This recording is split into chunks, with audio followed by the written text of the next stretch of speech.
Смотрите в программе. Возвращение якутян из отпусков привело к повышению заболеваемости коронавирусом в регионе. Финал национального чемпионата «Молодые профессионалы» стартовал сегодня. Якутию представляют более 100 мастеров своего дела. Памятник воинам-победителям открыли в Хангаласском районе. Монумент вдохновлен изображением уроженца Тихтюрского наслега.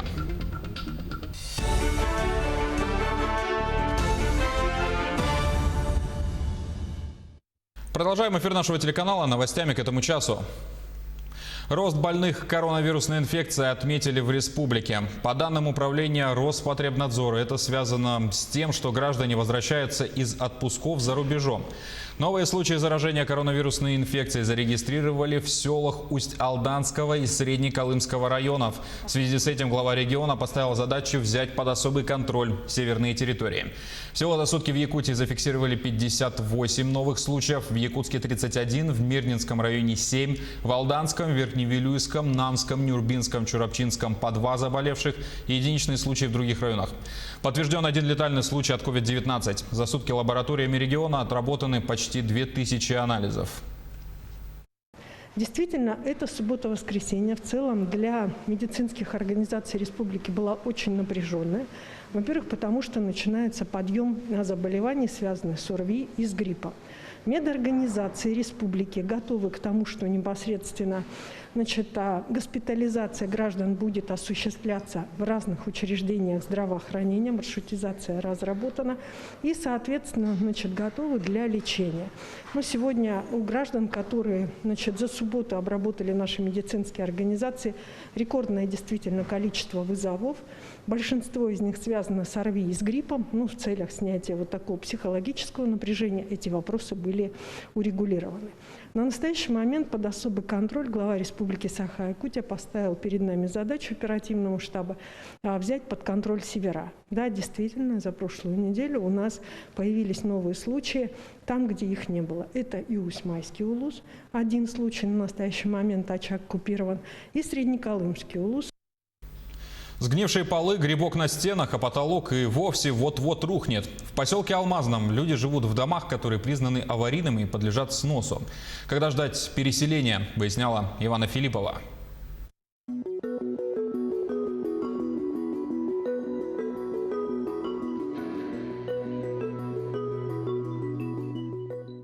Плесень и грибы под полом. В этом доме только они живут в райских условиях. Для самих же жителей соседство с грибками сказалось на их здоровье. Ребенок родился 4-й уже. Она стала с этим и аллергетиком из-за этого. Мы 1-й раз в ноябре лежали, 2-й раз в январе. И 3-й раз, по-моему, в январе мы лежали. 3 раза мы были в реанимации. В поселке Алмазном 2-комнатную квартиру Светлана Рубан купила в 2012 году. Через несколько лет под полом появилась вода. Вскрыли гниющие доски и поняли – из дома нужно бежать. Сегодня многодетная семья вынуждена снимать квартиру. На руках у женщины акт обследования. Ее жилье признано аварийным и подлежит сносу. Такой же вердикт вынесли и по дому номер 3 по улице Строда. По словам хозяйки, в квартире гуляет ветер, дождь льет. А все потому, что дом разошелся по швам. Потолок вот-вот рухнет. Я ухожу на работу и боюсь, что у меня тут детей приду и буду отрывать под завалами. Я понимаю, что я через месяц уже просто здесь жить не смогу. Потому что замерзнет все, дома холодно. Эти дома были построены в 60-е годы. Как говорят сами жители, здесь ни разу не проводился капитальный ремонт. В каждом доме картина одинаковая, все дома. А стены, потолки буквально пропитаны черной плесенью. Это многоклеточный гриб, который прежде всего поражает легкие.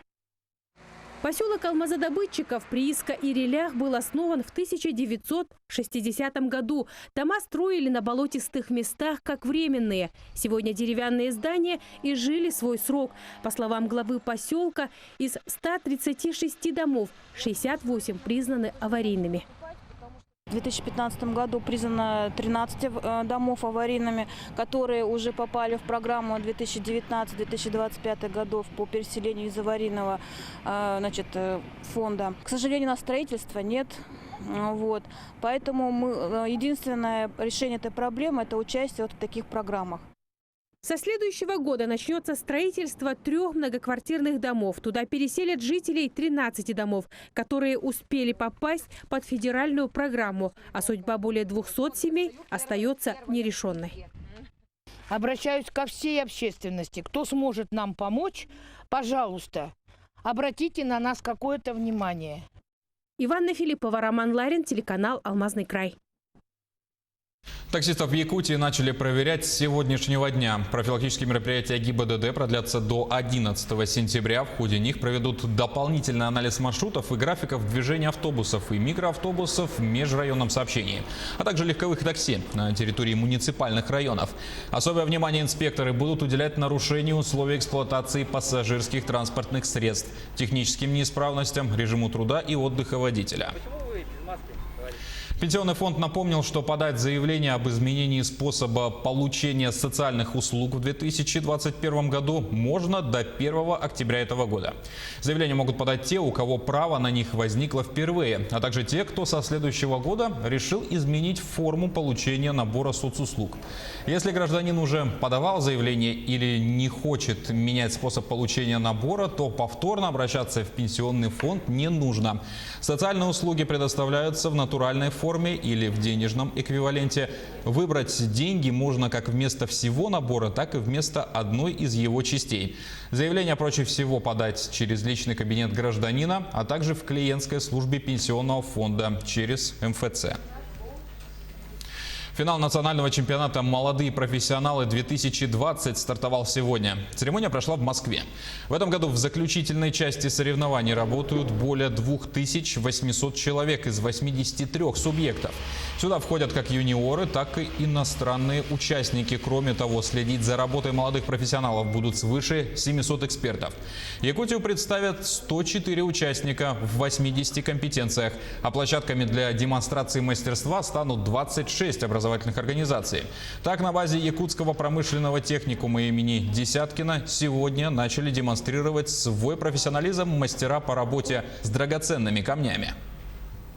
Участников у нас 2. Компетенция называется «Огранка алмазов». На финале мы уже участвуем каждый год. И в этом году вот особенный финал у нас получился, потому что из-за того, что из пандемии все происходит в дистанционном порядке. Вот на станках у участников есть 2 камеры, а также есть камера у экспертов. Долгожданное открытие нового здания фельдшерско-акушерского пункта состоялось в селе Мяндиги Амгинского района. Объект построен по линии Министерства здравоохранения Якутии. Одним из новшеств нового ФАПа стало открытие кабинета неотложной помощи. Ее будут оказывать до приезда бригады из райцентра. Также кабинеты специалистов оснащены современным медицинским оборудованием.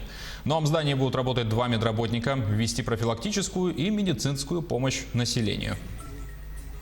Это здание позволит для населения качественное оказание медицинской помощи.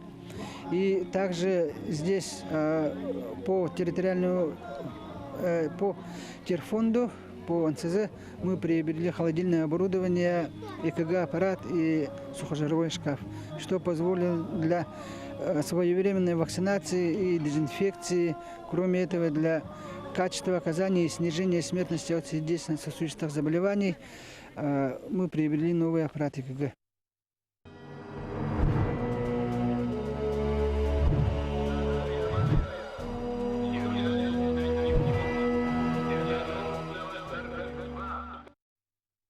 Памятник воинам-победителям открыли в Хангаласском районе. Монумент изображает советского солдата с пулеметом Дегтярева. Его установили у входа в спортивно-развлекательный комплекс «Техтюр». С инициативой создания слепка истории выступили администрация района и Техтюрского наслега. Ее поддержала группа компании «РИК». Бронзовый памятник выполнен скульпторами Николаем Чучасовым и Владимиром Левиным. Источником вдохновения стал уроженец Техтюрского наслега Абрам Ильин, вернувшийся с войны в 1943 году после ранения. Ильин Абрам Степанович на войне был пулеметчиком, хотя вот говорят, что мы, якуты, люди такие, как скажем, ну небольшого роста, но Абрам Степанович был довольно-таки крупным человеком, физически подготовленным, был по большому счету выходцем с Малтанцев, это вот земля в Хангаловском улусе, да, они были довольно-таки крепкие люди. Вот ему и вручили, видимо, ручной пулемет Дегтярева, и он был кавалером военных наград ордена за отвагу, поэтому было принято решение о том, что прообразом возьмем Ильина Абрама Степановича. Но при этом, конечно, мы исходим из того, что памятник всем воинам-победителям. Якутяне стали призерами чемпионата России по кикбоксингу. Соревнования проходили в Ульяновске. 12 спортсменов из Якутии в ходе напряженных поединков принесли своей сборной 5 медалей, 3 бронзы, 1 серебро и 1 золото. Золото с уверенной победой взял Вадим Колтовской. Он и завоевал титул 4-кратного чемпиона России по кикбоксингу. В дисциплине фулл-контакт с лоу-киком отличились Виталий Филиппов, 67 килограммов, 3 место, и Аял Местников, 54 килограмма, 2 место. В дисциплине К1 Петр Васильев, 51 килограмм, и Юлия Петрова, 56 килограммов, заняли 3 места. Студия «Северное сияние» и режиссер Иван Ефимов снимают фэнтезийный фильм на тему мира и ядерной войны. Сюжет картины создатели держат в секрете, но кое-какие детали смог разузнать Александр Хавренко. Многочисленные рыбаки и отдыхающие на берегу Лены в акватории Якутска в воскресенье могли наблюдать странную картину. Мимо проплывали катера службы спасения с вооруженными людьми в военной форме. На самом деле ничего страшного не случилось. Просто в Якутске снимают очередной художественный фильм. Фильм «Добро против зла», где идея фильма о том, чтобы не было никаких войн, особенно ядерной войны. Также фильм о том, чтобы люди были честными, справедливыми и знали, что зло будет покарано, что существует карма и все плохое все равно вернется бумерангом. Сегодня у нас была самая важная сцена о предотвращении ядерной войны между странами противоборствующими. Сцена была на воде с привлечением катеров. Для фильма задействованы не только наземные, но и водные локации. Для того, чтобы все прошло в максимально безопасном режиме, создатели фильма обратились за помощью в Главное управление МЧС России по Якутии. Сегодня сотрудниками государственной инспекции по маломерным судам обеспечилась безопасность во время проведения съемок на воде художественного фильма. Было задействовано 1 единица техники и 2 государственных инспектора.